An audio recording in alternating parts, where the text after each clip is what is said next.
নমস্কার বন্ধুরা, তনহির পাকশালাতে সবাইকে স্বাগত। আজ শেয়ার করব ঈদ স্পেশাল ঝরঝরে সফেদ বিরিয়ানির রেসিপি। খুব কম সময়ের মধ্যে বানিয়ে নেওয়া যায় দারুণ সুস্বাদু ঝরঝরে সফেদ বিরিয়ানি। কিভাবে বানাবেন এবং কি কি উপকরণ ব্যবহার করবেন তাহলে দেখে নেওয়া যাক আমার আজকের এই ভিডিওটিতে। সাদা বিরিয়ানি বা সফেদ বিরিয়ানি বানাবার জন্য নিয়েছি এখানে 1 কেজি উইথ বোন চিকেনের থাইয়ের পিস। বেশিরভাগ আমি কিন্তু এখানে লেগ পিসই ব্যবহার করেছি। এর মধ্যে ম্যারিনেশনের জন্য দিয়ে দিলাম 1 টেবিল চামচ পরিমাণে আদা রসুন বাটা, তার সাথে দিয়ে দিচ্ছি 2 চা চামচ পরিমাণে মরিচের গুঁড়ো, 1/4 চা চামচ পরিমাণে দিয়ে দিলাম শাহি গরম মশলার গুঁড়ো, আর দেব 2 চা চামচ পরিমাণে বিরিয়ানি মশলা। বিরিয়ানি মশলার রেসিপি অলরেডি আমি আমার চ্যানেলে অনেক আগেই শেয়ার করেছিলাম, তাই আর আলাদা করে আমি আমার ঘরে বানানো বিরিয়ানি মশলার রেসিপি শেয়ার করছি না। 2 চা চামচ পরিমাণে দিয়ে দিলাম লবণ, আপনারা অবশ্যই নিজেদের স্বাদ অনুসারে লবণটা ব্যবহার করবেন। আর দিলাম 1/2 কাপ পরিমাণে টক দই। এবারে সমস্ত কিছু দিয়ে একসাথে ভালো করে মেখে নেব। যদি মরিচের গুঁড়ো না থাকে তাহলে আপনারা গোলমরিচের গুঁড়োরও অবশ্যই ব্যবহার করতে পারেন, কিন্তু গোলমরিচের গুঁড়ো ব্যবহার করলে মাংসটার রঙ একটু কালচে হবে, সেই জন্য আমি এখানে মরিচের গুঁড়োর ব্যবহার করেছি। আর যেহেতু সাদা বিরিয়ানি বানাবো বা সফেদ বিরিয়ানি বানাবো, সেই জন্য এখানে কোনো রকম ফুড কালারেরও ব্যবহার করব না। মাংসটা ম্যারিনেট করে আমি 30 মিনিট রেখে দেব। আপনারা চাইলে তার বেশি সময়ও কিন্তু ম্যারিনেট করে রেখে দিতে পারেন। 30 মিনিট পর রান্নাটা শুরু করছি। কড়াইতে দিয়ে দিলাম 3 টেবিল চামচ পরিমাণে সাদা তেল। ঘিয়ের ব্যবহার কিন্তু এখানে আমি করছি না। তেল গরম হয়ে যাওয়ার পর ম্যারিনেট করে রাখা মাংসের টুকরোগুলো তেলের ওপরে দিয়ে দিলাম। আর এখানে আমি বেরেস্তা ভাজা তেলটা ব্যবহার করেছি। যদি বেরেস্তা ভাজা তেল থাকে তাহলে সেটা ব্যবহার করবেন, আর যদি তা না থাকে নর্মাল সাদা তেল ব্যবহার করলেও চলবে।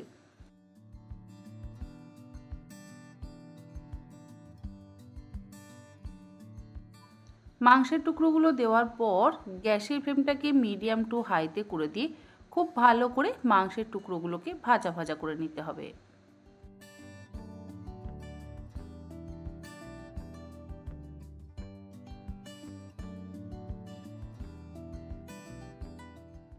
মিনিট 5 মাংসের টুকরোগুলোকে ভালো করে ভাজা ভাজা করে কষিয়ে নেওয়ার পর ঢাকা দিয়ে গ্যাসের ফ্লেমটাকে লোতে করে দিয়ে আরও 5 মিনিট মাংসের টুকরোগুলোকে সেদ্ধ হওয়ার জন্য অপেক্ষা করব। 5 মিনিট পর ঢাকাটাকে খুলে নিলাম। এবার আবারও একবার ভালো করে মিশিয়ে কষিয়ে নিচ্ছি।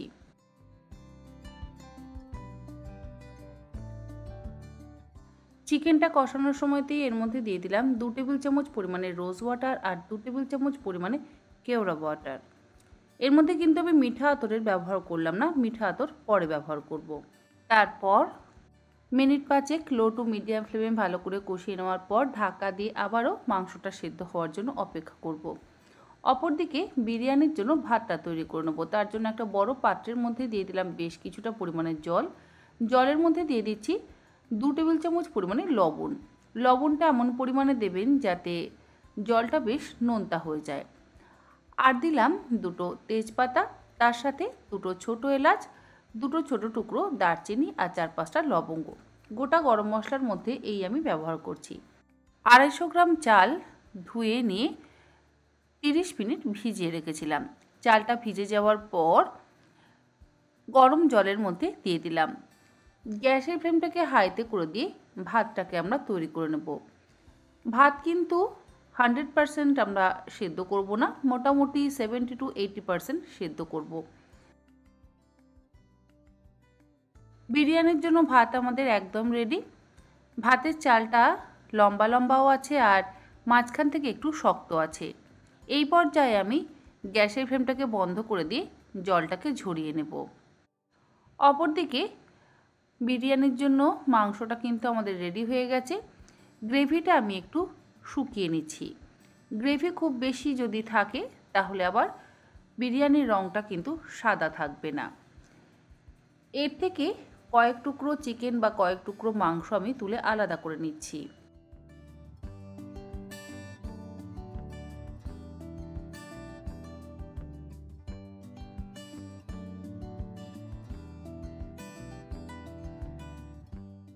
6-7 টুকরো মাংস তুলে নেওয়ার পর এবারে গ্যাসের ফ্লেমটাকে লোতে করে দিয়ে বিরিয়ানির জন্য ভাতটা মানে সেদ্ধ করে নেওয়া ভাতটা এই মাংস আর গ্রেভির ওপরে দিয়ে দিলাম।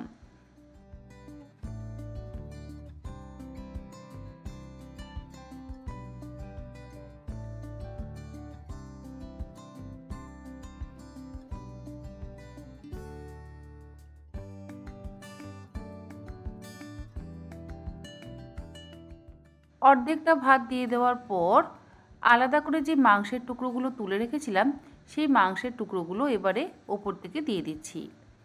মাংসের টুকরোগুলো দেওয়ার পর আবারও বাকি ভাতটা দিয়ে দেব।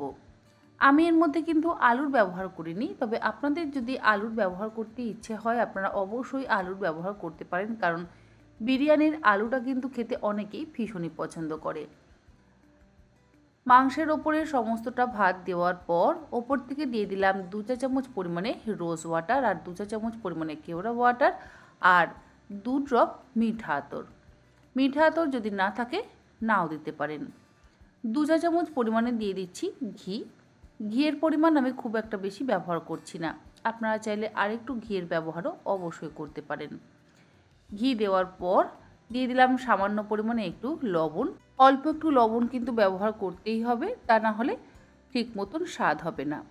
আর ওপর থেকে দিয়ে দিচ্ছি সামান্য পরিমাণে একটু বেরেস্তা বা পেঁয়াজ ভাজা। যেহেতু এটা সফেদ বিরিয়ানি বা সাদা বিরিয়ানি, সেই জন্য কোনো রকম ফুড কালারের ব্যবহার করব না। বেরেস্তা দেওয়ার পর ঢাকা দিয়ে গ্যাসের ফ্লেমটাকে হাইতে করে দিয়ে 2 মিনিট আমি একটু ভাপ দিয়ে নেব। 2 মিনিট পর গ্যাসের ফ্লেমটাকে লোতে করে দিয়ে 5 মিনিট বিরিয়ানিটাকে দমে বসিয়ে রাখবো। নিচে কিন্তু কোনো রকমের তাওয়া বা অন্য কিছু ভারী পাত্র ব্যবহার করিনি। 5 মিনিট পর ঢাকা খুলে এবারে একদম ঝরঝরে সফেদ বিরিয়ানি সার্ভ করছি। দেখুন বিরিয়ানিটা কতটা ঝরঝরে হয়েছে দেখি কিন্তু আপনারা বুঝতে পারছেন। আশা করি আমার আজকের এই ঝরঝরে সফেদ বিরিয়ানির রেসিপি আপনাদের ভালো লাগলো। ভালো লাগলে আপনারা অবশ্যই কম উপকরণে এবং কম সময়ের মধ্যে এইরকম ঝরঝরে সফেদ বিরিয়ানি বানিয়ে নিতে পারেন। যদি আপনারা মাটন দিয়ে বানাতে চান একই পদ্ধতিতে মাটনটাকে আগে সেদ্ধ করে নিয়ে বিরিয়ানি বানাবেন। আজ তাহলে এই পর্যন্ত, আবার হাজির হয়ে যাব অন্যদিন অন্য কোনো রেসিপি নিয়ে। ভালো থাকবেন, সুস্থ থাকবেন, ধন্যবাদ।